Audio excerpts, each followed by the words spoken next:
Gadadha Shivasadi Gaura Bhakta Brinda. Hare Krishna, Krishna Krishna, Hare Hare. Hare Ramo, Ramo Ramo, Hare Hare. So first of all, I offer pranams to our Gurudev, Om Vishnupad Tridanti Swami Sibhaktivedanta Narayan Desai Maharaj, our old Rupanuga Guru Parampara, old devotees, Hare Krishna. So today we're speaking about Bhagavad Gita. So last week, if I'm not mistaken, we were discussing this 9th chapter, verse 31. Verse 30 and 31. Okay, Madhurika, want to put it up there? Verse 19, so chapter 9. Suduracharo bhajate mama nanyabhak sado eva himantavya samyak vyavastihi sa kshipram bhavati dharmatma sasvad shanti negachate kuntya pratitiga nama bhakti panashati. These two verses. Okay, helicopter, these verses, very difficult to understand. Sorry, I didn't heard. Chapter 3, verse? Yeah. Chapter 9. Oh, sorry. Chapter 9, verse? 30. 30. Right, we were discussing last week, right? Or the week before. These two verses, very difficult to understand. Maybe you can read the English for us. Madhurika. Yes. Even if one commits the most abominable actions, if he is engaged in devotional service, he is to be considered saintly because he is properly situated. Okay. Actually, I'll read this translation of Bhaktivinoda Thakura. Okay. Even if a man of abominable character engages in one-pointed devotion, he is still to be considered a saintly person, a sadhu, because his intelligence is firmly fixed in devotion to me. Then read the next verse. Next verse is... number 31. He quickly becomes righteous and attains lasting peace. O son of Kunti, declare it boldly that my devotee never perishes. Understand, Adam? Never defeated, it never perishes. So we were discussing Brahma, Shiva, Indra, Ganesh. They were discussing this verse in Bhagavad Gita. Maharaj, but this verse seems... Sorry? We have a garland to give you. What? We have a garland to give you. Haribol. Haribol. Accepted. So, okay. So this verse seems so contradictory. How can a man of abominable character be considered saintly? Right? Krishna says if he's doing devotion and his mind is fixed in me, even if he does horrible actions, Krishna says, Sadhube eva himantavya. Krishna is saying, I say he is a sadhu. I say he is a saintly person. No? So the question comes, if one is doing devotion at the same time, how can one be performing bad activities? No? Mukunda from Mexico, the verse is 9:30. So the demigods were saying if he's always thinking of Krishna, Ananya Bhak means he's not thinking of anything else. He has no other thoughts. Not like us, we chant our japa and we think of my car, my job, my children, my wife, and every 5 minutes, oh yeah, Hare Krishna, Hare Krishna. Right? We are thinking of everything else except Krishna. But the Ananya Bhak means even in dreams, he not thinks of anything else except Krishna. So someone like that, how they can be performing bad actions? This is a contradiction. And if he's performing bad activities, how can he be called a saintly person, a sadhu? Another contradiction. So all demigods were discussing, they could not understand. So they went and sort of, Bhaktivinoda Thakur was sleeping. And they took him, his body and everything. This is not very hard for the demigods who control the sun, the moon, the rotations of the planets, who control the 5 airs in the body, who control every aspect of material creation. We should not think this is very hard for them. So they took Bhaktivinoda Thakur to the heavenly planets and they asked him this question. They said, here is a pure devotee of Sri Gaura Hari, Sri Krishna. So only he can answer these things. Because the scriptures cannot be understood by knowledge of Sanskrit or by intelligence. No? The scriptures can be understood only by devotion. Even personalities like Ravan, one demon, so learned. But still he could not understand the goal of life because he had no devotion. Just like if someone gives me a book of Chinese poetry. Chinese person will be reading and crying. Oh, so beautiful, so beautiful. But we read it, but we cannot understand the subject matter. Therefore, we have no feelings, no proper understanding. So the proper understanding for the scriptures is devotion. Lord Shiva said, Aham veti sukhaveti vyasaveti na vetiva bhaktya bhagavata grayam na buddhiya na chatikya. Shiva said, I understand the Bhagavatam, the Bhagavad Puran. I understand. And Sukadev Goswami, he understands. But Vyasadeva, if he understands or not, I cannot say. Because the Bhagavatam cannot be understood by intelligence. It cannot be understood by reading many, many commentaries.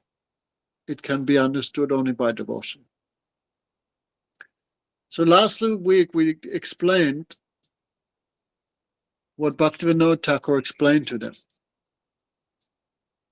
A pure devotee is like fire. Someone perfectly situated in constant remembrance of Krishna. Then they possess all mystic powers. They automatically have the results of karma, jnana, and yoga. Automatically. Just like someone who has 100 pounds has 50 pounds. He has 20 pounds. He has 10 pounds. Dollars or whatever. So someone who has achieved the ultimate goal of life, pure devotion to Krishna, they will not be devoid of anything. Everything they will have. They have automatically perfect sense control, automatically perfect knowledge. These things come automatically like servants. Pranasyeva dehasya lokanami varanjana. Just like a dead body. No, imagine helicopter died. God forbid. We put lipstick on her. We put earrings on her. We put eyeliner on her. We put her in her best dress. And then we call all her friends and parents. Come look how beautiful helicopter is. But Heli would also feel no benefit. Heli, you should be happy. Look how nicely we've decorated you. But you would feel not happy because no life is there.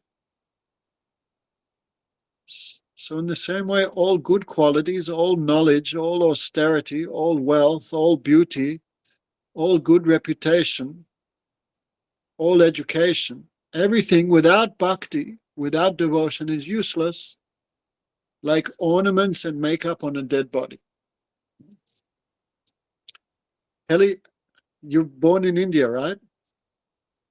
Yes. So you must know thousands of Indians, millions, right? Yeah. Have you ever met anyone who calls their son Ravan? No. Nobody Just like gives their surnames Ravan. No. Why not? They Ravan was very handsome. he's genius, but nobody likes to call their son Ravan. Why not? He was very handsome, very wealthy, extraordinarily powerful. He possessed all mystic powers. He knew all the 6 angas of the Vedas. Materially, he was completely and wonderfully qualified. Why no one calls their son Ravan? Because he had no devotion to Bhagavan. Right? He was against Bhagavan. Like in England, no one calls their son Adolf, for example. Why? Anyway, you can understand why. So in the same way, all material qualification, but no devotion to Krishna, this is no benefit, no use, no benefit. That person feels no happiness, and whoever meets that person will feel no happiness of that person who has no devotion. So someone who has perfect devotion, there's no question of them possessing any imperfections. No? One devotee, Bilvamangala, we'll talk about him today. He said, what is it? He said, Mukti, liberation, just like when the queen, remember, if you look at the photos, when Princess Diana was married, when the queen was married, there were hundreds of, no, not hundreds, but quite many, 10, 15, 20 little girls carrying her bridal veil, this long cloth. So devotion to Krishna, Bhakti Devi, she is Maharani. She's like a great queen. And all other so-called perfections like liberation, mystic powers, perfect mind and sense control, piety, mercy, cleanliness, compassion, all saintly qualities and all different types of perfections are servants of Bhakti Devi, servants of devotion. Just like when the queen walks past, many, many other less persons follow behind her. So in the same way, one who has devotion to Krishna, there's no question of them missing anything or lacking anything. They have everything. So last week we explained one explanation. There's no question of impropriety or imperfection in the activities of a Suddha Bhakta. Suddha Bhakta means who has pure bhakti. Everything they do is perfect because everything they do is accepted by Krishna. We cannot understand. Krishna is pleased by everything they do. Because everything they do by body, mind, and words, they're doing for Krishna's pleasure. Who has this type of faith, that person, by following such a person with this type of faith, then the second part of the verse applies to that person who is following such a devotee. Like sometimes it appears the devotees do many bad things, like Arjuna killing all his relatives. Like the gopis giving up their husbands, giving up the order of their parents and brothers to go to Krishna. Like Prahlad Maharaj disobeying his father, the demon Hiranyakashipu. These are improper activities, right? Killing relatives, not recommended. Right?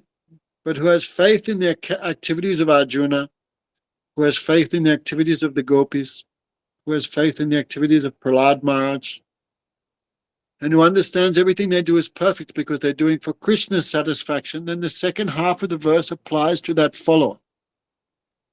But all that we explained last week. But there's another explanation. Okay, we can easily understand someone who's seen Krishna directly, who's achieved perfection in their spiritual practices. All perfection will follow that person. But what about someone who has not achieved perfection, but still in the stage of practice? Right? Devotion have 2 stages, the stage of perfection and the stage of practice. So someone in the stage of perfection, okay, we can understand that person is free from defect. But what about the person in the stage of practice? Even in the stage of practice, some defects may remain. Like, especially we're living in temple long time. In the temple are many different types of persons. But still we see anger. Still we see maybe some manifestations of lust, some false ego, some greed, some uncontrolled eating. Some defect may be seen still. Laziness, complaining nature. What else, Arjun? Uncleanliness, uncontrolled mind or senses. Still some defect may be there. But as long as they remain fixed in the path, these defects will quickly be destroyed. So this is the second half. Read the second half of the verse. Read the second verse again, Madhurika. He quickly becomes. Read it. He quickly becomes righteous and attains lasting peace. O son of Kunti, declare it boldly, that my devotee never perishes. So Krishna here is talking about the perfected devotee. Okay, but what about the practicing devotee? So just like you go in the hospital and you see what in the hospital is 100 beds, and in each bed there's a sick patient. So who is the foolish person who will go in the hospital? Hey, everyone in this hospital is sick. The doctors here are obviously completely useless. The medicine doesn't work. No, that is foolishness because they are in the process of becoming cured. So today we'll talk about that. So, someone is practicing the devotion, but because we've been in the material world for millions of years, millions of lifetimes, this is not our first rodeo. We should not be so foolish as to think this is my first body. No. Like some of our Christian brothers, and they say, no, this is the first body and last body. What you do in this temporary material body, that will determine if you go to heaven eternally or if you go to hell eternally.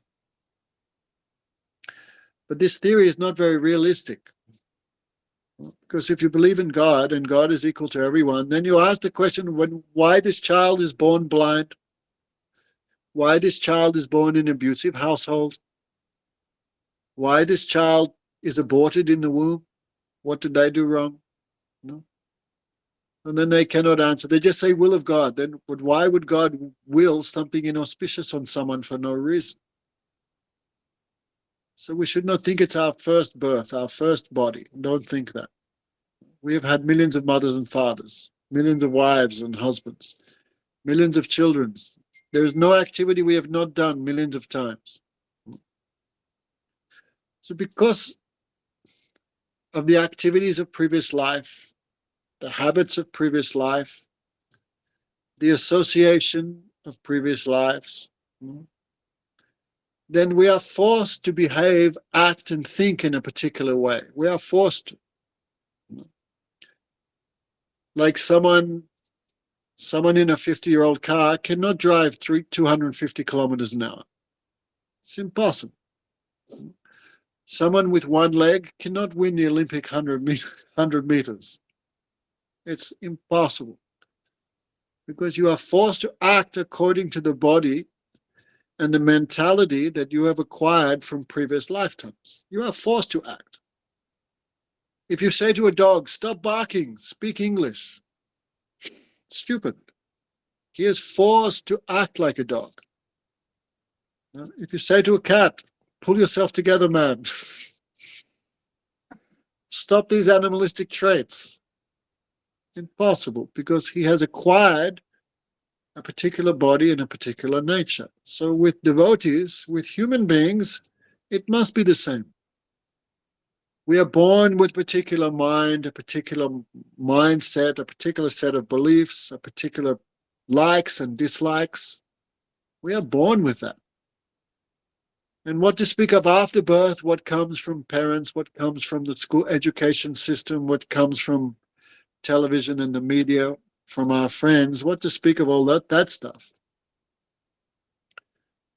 So we are forced to act in a particular way. Damayanti, do you want to get the porridge going? Just put it all in a pot and come back. Sorry. So, if you say to a dog, don't act like a dog, that's stupid.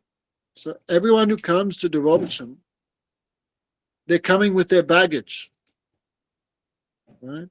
They're coming with their mind, their senses, their mentality. Each body has a particular nature also. Of course, we cannot generalize, but women has women nature, man has man nature. That's easy to understand. Africans have a nature, Chinese have a nature, Japanese have a nature, Australians have a nature. Of course, inside this is many variations, but still generalizing, we can say like that is no fault.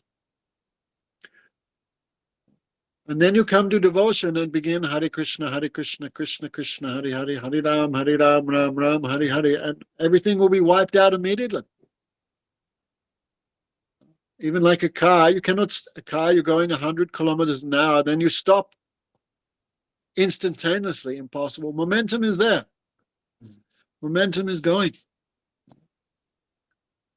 Like when you turn on a fan is going 1,000 revolutions a minute or whatever. And you turn it off, it doesn't stop instantly. It keeps moving. You're not putting any more electric charge into the fan, but still it's rotating. So we are like that. We come to Krishna and we surrender to Krishna.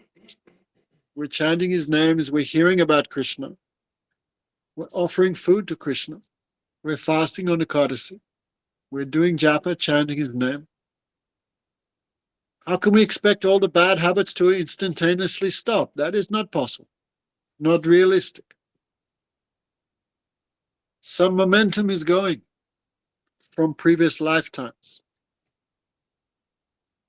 So even in the practicing devotees, some defect you will see.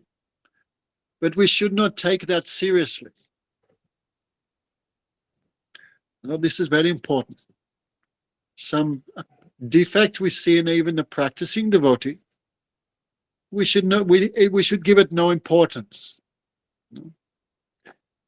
Just like when you cut a tree and it falls down, for a few days, a few weeks, it's going to still have some green leaves coming out of it. Doesn't mean the tree is not dead. It's dead, it's cut. But still something's going on. So in the character of devotee, one who comes to Krishna, some defect you may see. But if you criticize that person for that defect, this is wrong. Especially someone in the stage of Bhav Bhakti. Right? When Rupa Goswami described what is pure bhakti, what is pure devotion, Uttam Bhakti, he said Uttam Bhakti is 3 divisions, the stage of sadhan, the stage of bhav, and the stage of prema. Okay, Pam, you following a little bit? Okay. She's heard anything before about bhakti or Bhagavad Gita? I'm not sure. Okay, don't worry, she says no. It doesn't matter, we'll try to explain it. No, but if we don't understand, no problem, we have to hear again and again. Like first time we tried to learn French, we not picked it up in one class, right? It's also, so like new subject matters, new ideas, again and again, hearing, then we'll understand. So, what we were saying? So, devotion is 3 stages. I guess even like school, primary school. What's before primary? What's that? Kindergarten. There's kindergarten, then primary school and high school. So devotion also have 3 stages. The stage of practice. The 3rd stage is the stage of perfection, prema. But in the middle is another stage called Bhav Bhakti. So even someone who's trying to practice, trying to remember Krishna, some defect will be there. But Krishna says, don't give any importance to that defect. They're in the process of becoming purified. So someone who criticizes someone in the stage of especially Bhav for some apparent defect, then that defect will come to you. That fault will come to you. Like someone who's running in the Olympics and they get a silver medal and I'm there watching television from home, weighing 400 kilos. What a useless guy. What an idiot. Look at him. How pathetic he is. And then my Domino's pizza comes in and I have my third pizza for breakfast.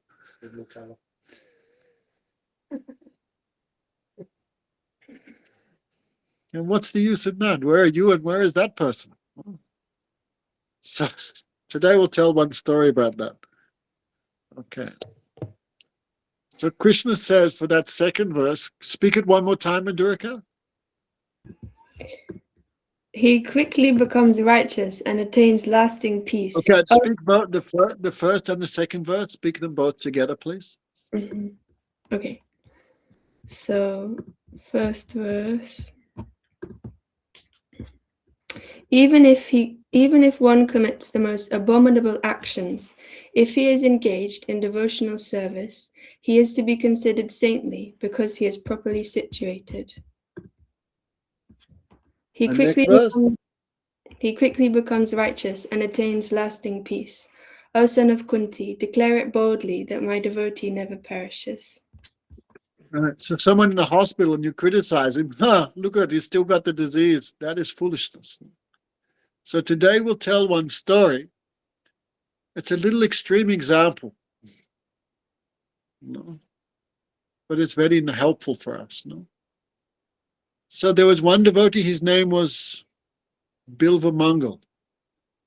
People call him Lila Suk also. He has two names, but Bilvamangala. He was from a very religious Brahmin family, and he lived in South India. He was from a very good family, all good quality, but one defect, he was horribly attached to one prostitute. Strongly so, I should say. He was strongly attached to a prostitute, and her name was Chintamani. But we cannot underestimate the strength of his attachment. Like these days, even a woman is married or a man is married, but still looking at all the girls. Because even in illusion, they cannot be fixed in one thing. Right? The souls in this world are so weak. In the material world, the souls in this material world are so weak, so foolish. Even in illusion, they cannot do illusion properly. Right? Okay, you've got one woman. Just stick to that, right? I love you. But then you're thinking of loving 1,000 other persons. This is no symptom of love. Anyhow, so Bilvamangala, he had so much attachment to this. His one defect, he had so much attachment to this one lady. Her name was Chintamani. They say she was a woman of the night. What do you call it? A sex worker. Anyway, whatever it may be. But we cannot underestimate how much attachment he had for that woman. So he was so much attached, even on the day of his father's funeral, Bilvamangala not went to the funeral. He said, I'll go to Chintamani, the lady. Imagine, that means he had more attachment for Chintamani even than his own family, even than in his own reputation. Right? In this world, a son who doesn't go to his father's funeral, this is like nothing worse than that, right? Everyone will criticize. Even the drunkards and alcoholics will criticize such a person. But Bilvamangala had so much attachment to her, even more than his father, parents, his family members, even more than his own reputation. He had more attachment to Chintamani even than his own self-respect. Therefore, anyway, you can understand the situation. So, but because it was nighttime, there was no one to. Chintamani lived on the other side of the river. How would he cross at nighttime? Also, there was a very ferocious storm. So he saw one dead body. That when people die in the water, they become like floaties. What do you call them? Like in a tube. They puff up with gas. They call them floaters here in Australia, in our own charming cultural floaters. So Bilvamangala took a dead body and used that to float himself across the river. Imagine the stench. No, he didn't care. And when he reached the house of Chintamani, how to get on the other side, how to climb the wall, because Heavy storm was there, known to hear him knocking, so he grabbed a snake and pulled himself up by that python and climbed the wall. So when finally Chintamani opened the door, she saw and she understood the situation. How you came here? He told everything. But Chintamani, even though she was somehow involved in that occupation, she was not a low-class woman. Therefore, Chintamani chastised him very strongly. She said, you have so much attachment to this body of mine. And what is the material body? Stool, urine, bad smell. We don't wash 2 or 3 days. How is this body? So she said, you have so much attachment for this disgusting material body of mine. If you had a little bit of the same attachment for Krishna, your life would be perfect. So Bilvamangala, he was devotee from he was practicing spiritual life in a previous life. Some offense, some mistake, it became covered. But the words of Chintamani were like a sword, like a spear, like a balloon may be very big, but you just with a little pin, you can pop it and it's finished. So Bilvamangala's whole material life was like a balloon and Chintamani's words were like a pin. So when she spoke that, then his spiritual practice from previous life that awoke again. It's too long to tell his previous life, but he was doing something previous life, some spiritual practice. So Chintamani's words reawoke that previous attachment that he had for Krishna, which had become covered by some mistake he made, some offense. So immediately, hey, just pay attention. So immediately, Bilvamangala realized what she's saying is 100% correct. Immediately he turned around and left her. And he said, I'm going to Krishna. Means he left his family, he left his old possessions, his wife and children, everything he left. And he decided, I want to go to Vrindavan. Because you cannot give the excuse Krishna is everywhere. Because Krishna himself says, Padam Gata, Vrindavanam Patityaja Padamekam Nagachati. Krishna himself says, I never take one step outside of Vrindavan. So you cannot think Vrindavan, Sydney, it's all the same. We cannot think like that. Because holy places have their own power. Like you cannot say gold and copper is the same, it's old metal. No. Where is gold and where is copper? Where is iron? So where is Vrindavan and where is any other place cannot be equal. So Bilvamangala immediately renounced everything and going to Vrindavan. I will go to Vrindavan. But he lived in South India. This is like 2,000 kilometers. And that means walking. So walking, he's thinking of Krishna. No, he's chanting. Then he came to one village and he wanted to get some water to drink. So in that village was all the girls. Even now you can see in Bengal, in the villages, the girls go to one pond and take bath. And Bilvamangala came there. So the ladies, young ladies, not young, everyone, takes bath with their clothes on. No bikinis allowed in India. So when the young girl came out of the water, naturally the sari was formed on her body. Bilvamangala could see everything. So Bilvamangala had the habit of being lusty. He had that habit from before. That habit was not destroyed, even though he'd taken shelter of Krishna fully. He was thinking of Krishna, but some previous bad habit, that thing came out again. Then he began looking at that girl very lustily, because that habit was there from previous. The girl went to go home, Bilvamangala, because fully lusty. When someone is very lusty, they have no shame, no control, nothing. They cannot remember anything. What is good, what is bad. In Bhagavad Gita, Krishna describes this. From contemplation comes attachment, from attachment comes lust. And when lust is very strong, you cannot remember anything. What is good, what is bad, what is bhajan, nothing. Everything becomes burned to ashes. So Bilvamangala was following this young girl home, like mad.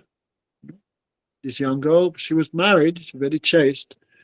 So she went to her husband inside the house, one man and one sadhu. Sadhu means saintly person who's given up everything. One sadhu is following me from the pond. What should I do? And husband was simple. Sadhu means, So he said to the wife, immediately go and ask, oh Maharaj, how can we serve you? How can we serve you? So the lady was very chaste and simple. She went to Bilvamangala, opened the door. Yes, Maharaj, Dandavat, Pranam, saintly person, great soul. Right? What do you want? What can I give you? How can we serve you? She was thinking maybe he wants some chapatis or some rice or some vegetables. Then Bilvamangala heard this. Oh, great soul, oh, Mahatma, oh, sadhu, oh, devotee of Krishna, how can we serve you? Then Bilvamangala's common sense came back. What I'm doing? I'm meant to be devotee of Krishna, especially sadhu. And look what I'm doing again. So inside he felt so much remorse, so much lamentation. What I'm doing? I'm like a black spot. Well, I'm like a mold on a piece of bread. I'm spoiling everything, right? So again, his devotional mood came back. He a little deviated for a moment. But then his intelligence came back. So he said to the lady, no, ladies keep their hairpins. Please, lady, give me your hairpins. So the lady said, whatever you want, we'll give you. So she took out her hairpins and gave him. She thought maybe he has a thorn in his foot and he'll take it out.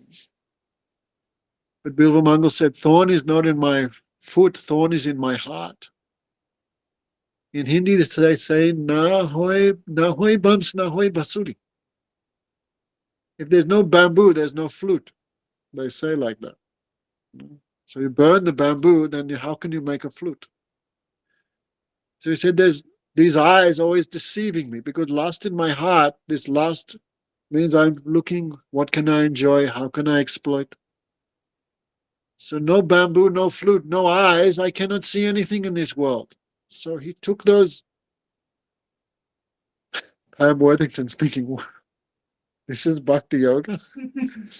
He took these hairpins and took out his own eyes. Imagine.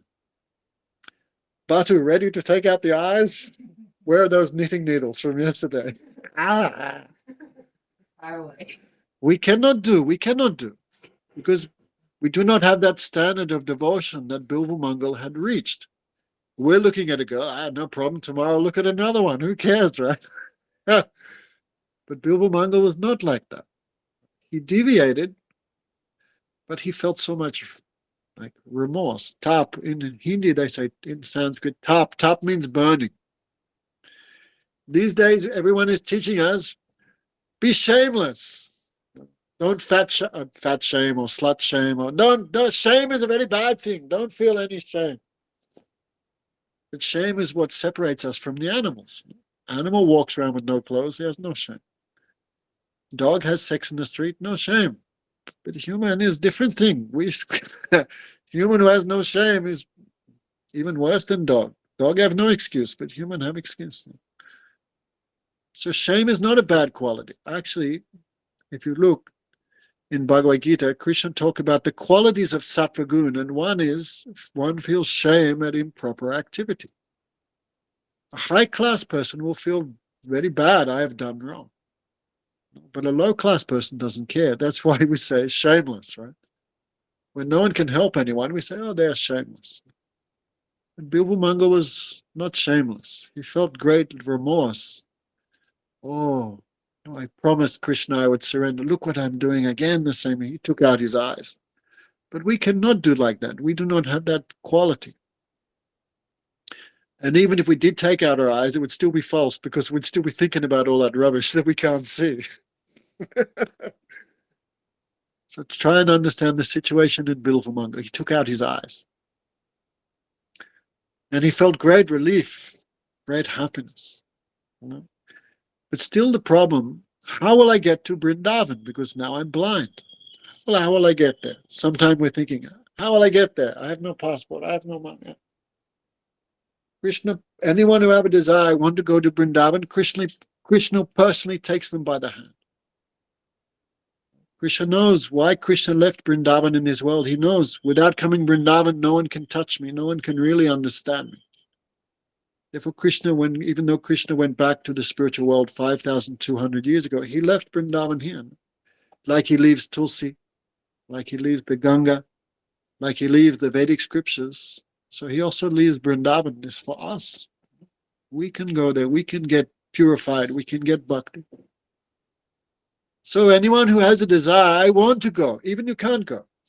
Okay, imagine my legs are chopped off, I can't go. But still, I was thinking, I want to go Vrindavan. Then even thinking I want to go, this gives so much purification. Like in material life, like you work 8 hours, then you get paid $100, 200, probably these days 300. In material world, you'd have to do the activity, then you get the result. Like, I'm hungry. You still have to go and cook and eat, and then you feel relief. Right? In material life, you have to do the activity first. But bhakti is not like that. In bhakti, even if you think, I want to do it, I wish I could do it. Just by thinking that, you get the result of actually doing the activity.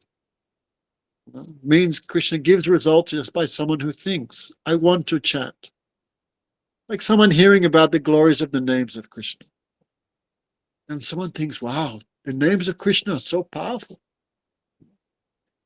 Just like one spark can burn a mountain of grass to ashes, even one name of Krishna can destroy birth and death. Oh, the name of Krishna is so great. Oh, hey, I want to chant. I want to chant. I will chant. Maybe tomorrow, maybe next day. Or you hear about the glories of the Srimad Bhagavatam. Bhagavatam is like the fruit of the Vedas. Oh, I want to hear the Bhagavatam. Oh, nothing is more purifying than sadhu sangha, association with devotees. One day I also like to be in sadhu sangha. I also want to associate with very high class devotees of Krishna. Just by thinking that, Krishna himself makes all arrangements. Krishna himself immediately gives purification. There's many stories, but I don't want to get into it too much. But bhakti has that power. Like someone thinking, oh, I cannot go to the temple. Temple's so far away. But if I could go to the temple, I'd bring some flowers for Krishna. I'd give $5 in the box. Whatever. So just by thinking I want to give some flowers to Krishna, I want to give a donation to Krishna, I would like to go to the temple and bow. You get the result just by thinking it. I want to do in the future. Bhakti is very powerful. If you get such a result just by thinking I will do it, imagine the result of actually doing it. Right? I will go to Vrindavan. I will associate with devotees. These thoughts are the awakening of all good fortune, all auspiciousness. So anyway, Bilvamangala thinking, how can I go to Vrindavan? I want to go, but I'm blind. So Krishna himself came there.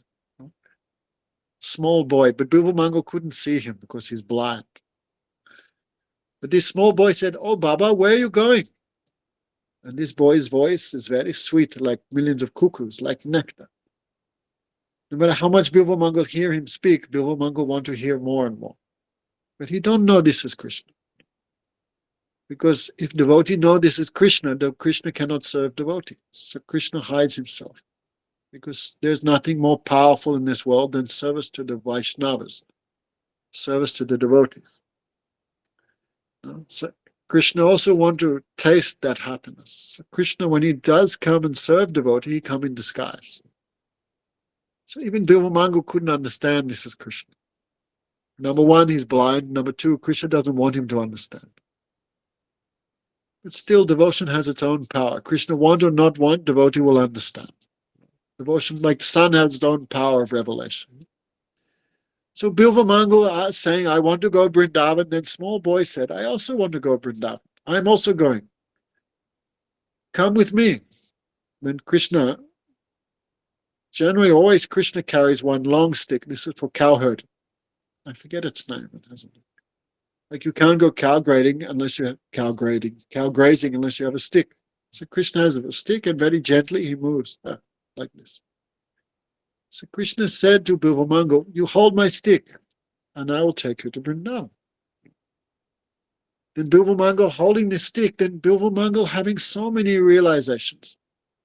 How is Krishna's name? No. Madhura Madhura Meta Mongala Mongala Nama. Of all nectar things, Krishna's name is the highest nectar. Of all auspicious things, Krishna's name is the most auspicious. Madhura Madhura. Of all sweet things, the name of Krishna is most sweet. Madhura Madhura Meta Mongala Nama. So so much realization of how much nectar is in the two syllables, Krishna. Krishna's name. How is Krishna's form? Even though he's blind, but the soul also has eyes. The soul has eyes, arms, legs. The soul also has a form. So with his soul's eyes, this is not even metaphorically speaking. Soul has eyes, nose, teeth, ears, head, arms, legs. How can you serve God unless you have a spiritual body? So how is Krishna's form? Namami Nandanandanam, right? Sukhana Ratna Kundalam. What is it? Sukhana Ratna Kundalam. What's the first verse? Come on, guys. You're singing it every day in Kata. Sucharu Vaktamandalam, Sukhana Ratna Kundalam, Suchachitanga, Chandanam Namami Nandanandanam. Sudirga Netra Pankajam, Sikhi Sikanda Murdajam, Amulya Ratna Bhushanam Namami Nandanandanam. Krishna's eyes very long, like a lotus. His complexion like a dark rain cloud. He always has a peacock feather on his head.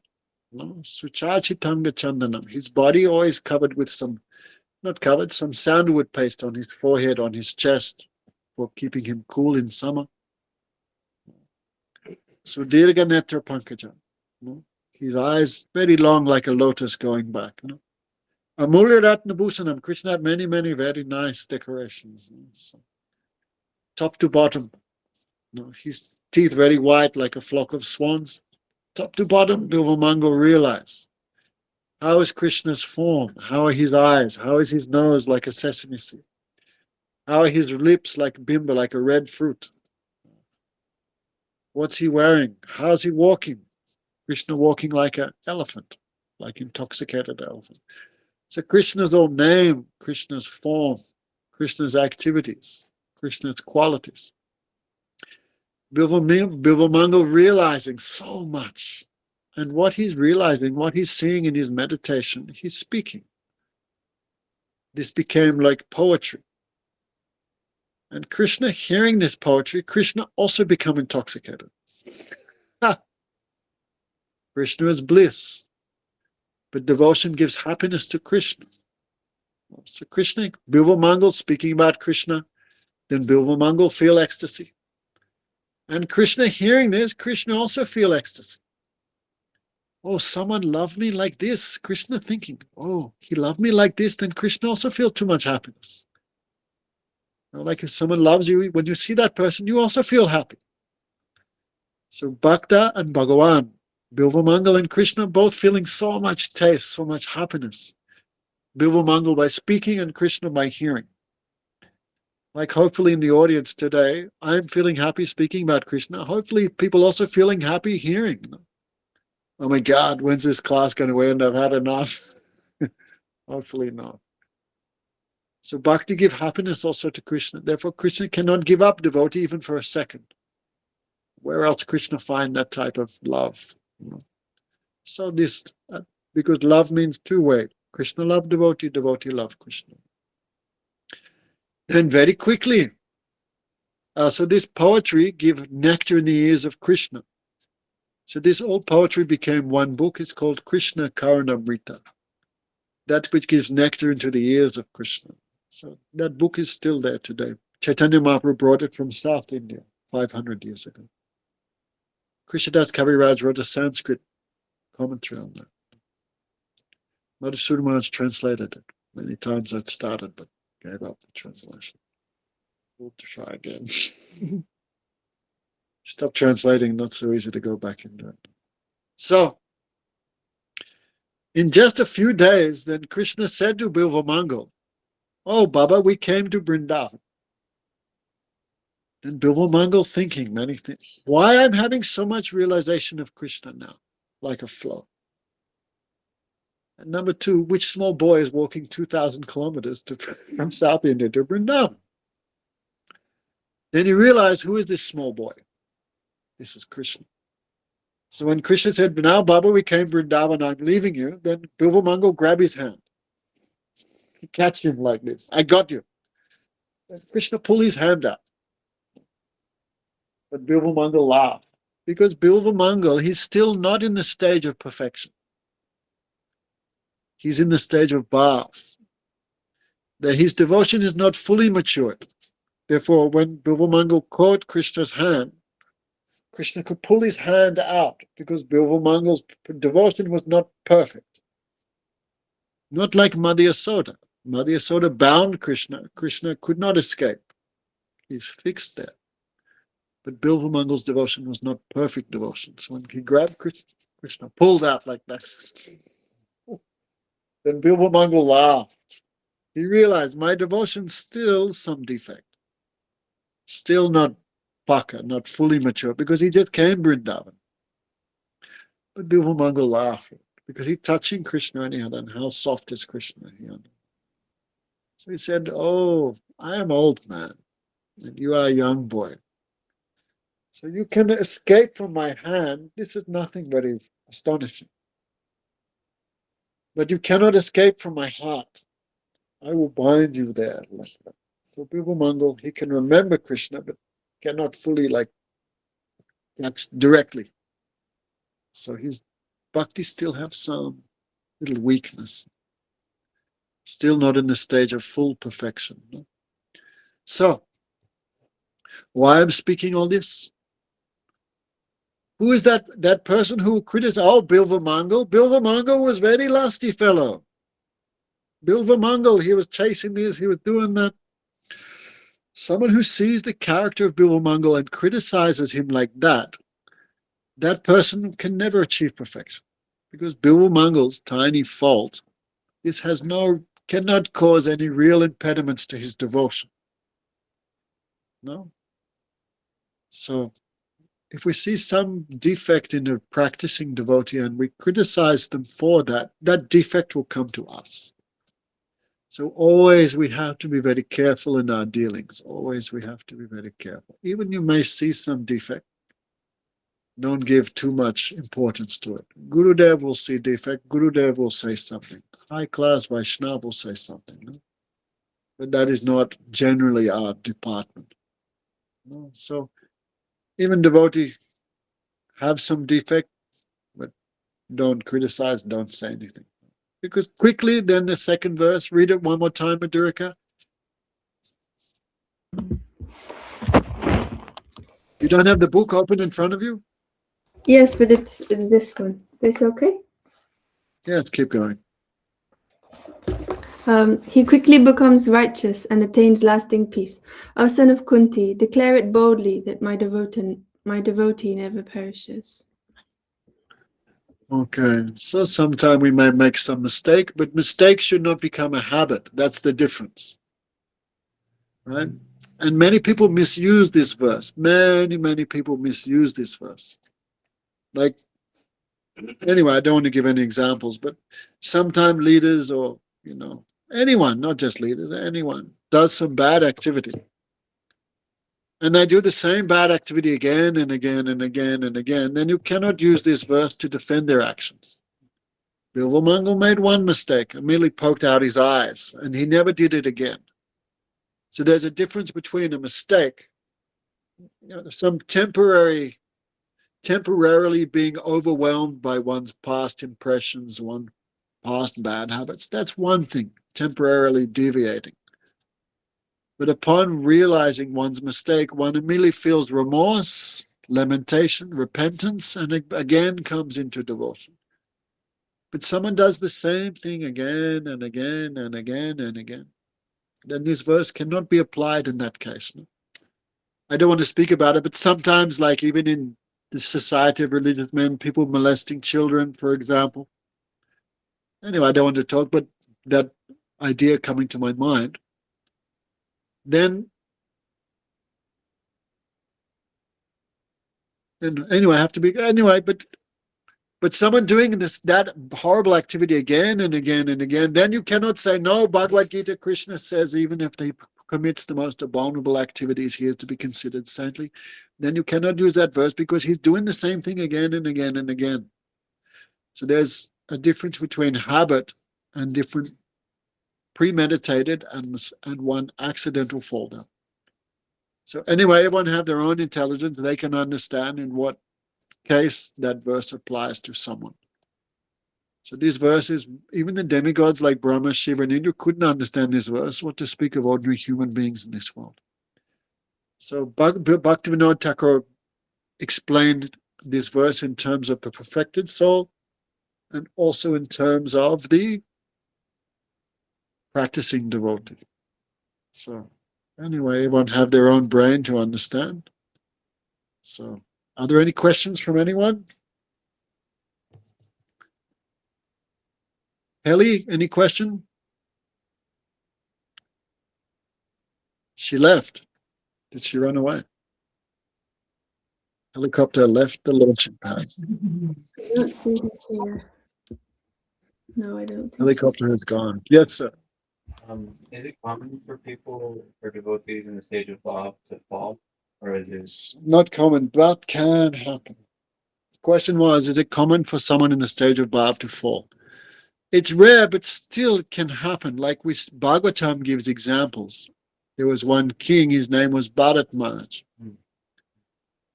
Bharat was king in Satyuga. You know the story of Bharat Maharaj? He was not just king of a little area, he was king of the earth planet.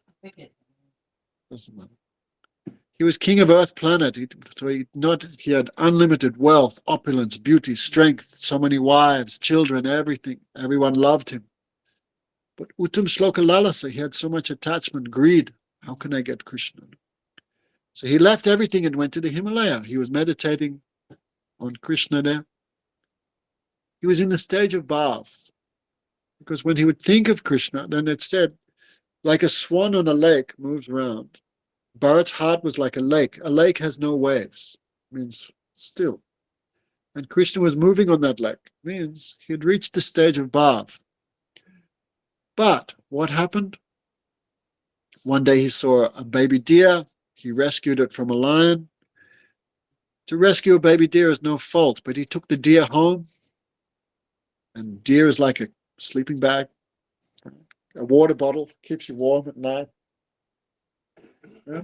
There's nothing wrong with saving a deer. But Bharat took the deer home, began feeding it. When he would meditate, the deer would come and poke him with his horns and nose. He would break his meditation and play with the deer. The deer became in the age of puberty, he ran away. And Bharat became like a mad person. Where's my deer? Where's my deer? So Bharat forgot about death, but death never forgets about us. Bharat died, and what did he think of when he died? Deer. He became a deer. So Bharat was in the stage of bhav bhakti. But that little defect, he fell down. But he'd not lost his devotion. Because he was attached to the deer so dearly. Because he was dearly attached to the deer. He gave birth as a deer. become a deer? Become a deer. Oh dear. Oh dear. So he was in the stage of bhav, but mistake, this is a mistake. Stupid thing, like cats, dogs, all this thing. Become attached to the cat, forget about Krishna, attached to the dog. There's a story, I won't tell it now, but I'll tell it. Sorry. So Bharat was in the stage of bhav. Otherwise, how could he renounce everything? How could he always think of Krishna? But some mistake. So I've heard Gurudev would explain Bharat, actually no defect is there, but he's teaching us. Be careful. Because Bharat went to the Himalayas, but in the Himalayas, he was not with any association. He was alone. If he was with Guru would, hey, idiot, put the deer away and go back to your practices. But no one was there. He was alone. No one to chastise him. No. So he took one more birth. But as a deer, he was lamenting. What did I do? Oh, my God. Oh. It's all there in Bharat. As a deer, he could remember everything. What I'm doing. Oh, you idiot. So as a baby deer, he ran away from home. And he went to live in the ashram. And there he was always hearing kata. So he made a mistake, but so even stage above Batu. Oh, you asked a question. Bhagavatam give warning, you know? Even in that stage, have to be too much careful. Yes. But his devotion was not lost, because next life, even as a deer, he could remember everything. But I could remember in nice days read that. No, anyone can remember even this life. If you did nice bhajan, can remember. And We after can. the deer life, she become the child. Jat Bharat. So he remembered everything. He not lost. Therefore, Krishna says, Nama Bhakti Pradashti. Krishna says, Arjuna, you say, my devotees never destroyed. So even devotee have some problem, some impediment. Doesn't matter. They will cross everything. Thank God. So Krishna not declare. Krishna says to Arjuna, you declare. Many times Krishna may break his promise for devotee, but Krishna never allowed devotee to break their promise. So Krishna says, Arjuna, you say. Okay, Dora the Explorer, any question? Gurudev, No. Hare Krishna. Haribol. Haribol, this is Anuradha. Ah, And, yes. How are you? I'm alive, at least. Okay. I have a question Maybe about you. previous class, Yes? and it was said about importance of cooking for Krishna. And I'm trying, but I have some like problem, because instead of thinking about Krishna, I always thinking about how it would taste for my child, and I always thinking if she like it or not, and I cannot concentrate on Krishna at all. But anyway, previously I gave like a promise to cook for Krishna, and I think that I did it not bad for 1 year, and later, so I Don't worry, have keep this trying. issue. Krishna Okay. likes baby. Just think like your child is a baby. Your baby eats mashed potato, right? So Krishna is also baby form, right? So I'm making mashed potato for my baby Krishna. Then no Oh. harm. Okay. Right? Baby cannot eat chilies and all these things. Baby have to eat mashed potatoes. So try to think of Krishna like that. Okay. What do you Thank think you. when Krishna's 1 year old, what mother you started cooking for him? Pizza and pasta and all these things? No. Mashed potato, baby food, right? Yogurt. Okay. So Okay. we'll see you next Sunday. Oh no, maybe next Sunday, because we have to go to India. So next Sunday we will not be able to do the class. And yes, so we will see you. Still, there's no announcement when new temple is opening. So we don't know, but I'll find out in a few days, because we're going to have to go to Mayapur. And then we'll make some decision. Okay, Shampriya, coming to Mayapur? Can't hear you, your microphones. Okay, don't worry, just send me a message and okay. Haribol. Radhe Radhe. Hare Krishna. Thank you. Hare Krishna.